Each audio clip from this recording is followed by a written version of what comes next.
இன்றைக்கி நான் செம்பருத்தி பூ பச்சடி பண்ண போகிறேன். செம்பருத்தி பூவை ரொம்ப சின்னதாக கட் பண்ணியிருக்கேன்.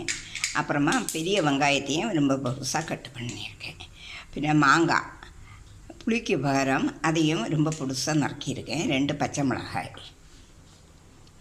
கடாயில் 2 டேபிள் ஸ்பூன் எண்ணெய் ஊற்றியிருக்கேன்.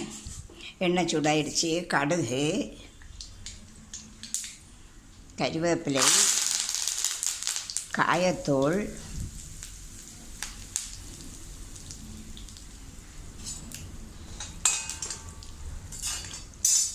அப்புறமா இந்த 2 பச்சை மிளகாயும் இந்த வெங்காயம் நறுக்கினதையும் போட்டு கிளறி கொடுக்கணும்.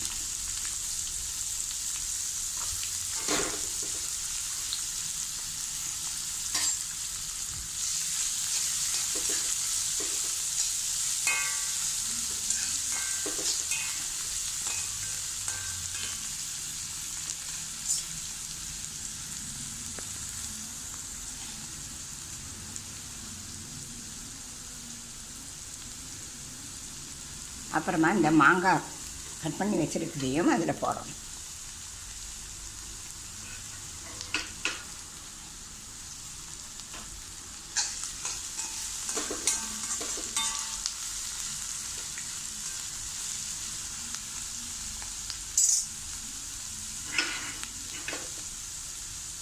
அப்புறமா இந்த பூ நறுக்கி வச்சுருக்கிறதையும் அதில் போட்டோம்.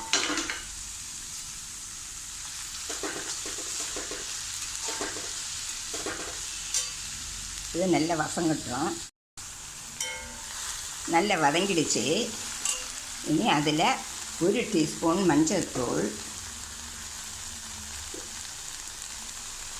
ஒரு 1/2 டீஸ்பூன் சில்லி பவுடர்,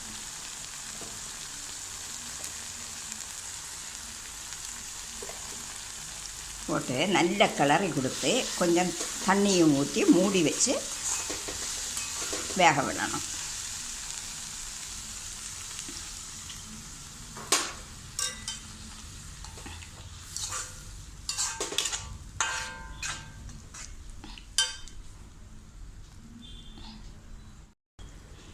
வெந்திருக்கும்.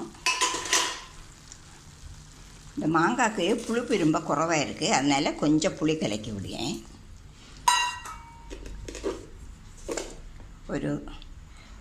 ஒரு டீஸ்பூன் சால்ட்டும் போட்டு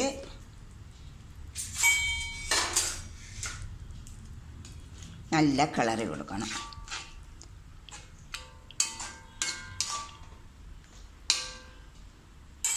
இது கொஞ்சம் நல்லா தழைச்சி வற்றி வர்ற சமயம் ஒரு டீஸ்பூன் சில்லி ஃப்ளாக்ஸுக்கு கூட போடணும்.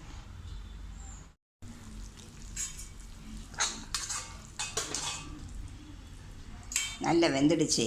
இனி 1 டீஸ்பூன் சில்லி ஃப்ளாக்ஸ் அதுவும் போட்டு கொஞ்சம் அரிசி மாவு அதையும் தூவி கொடுக்கணும். அப்போ பச்சடி நல்ல திக்காக இருக்கும்.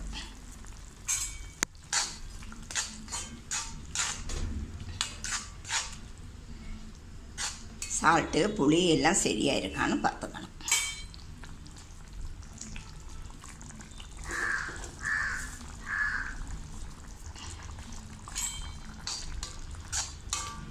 செம்பருத்தி பூ பச்சடி சரியாயிடுச்சு.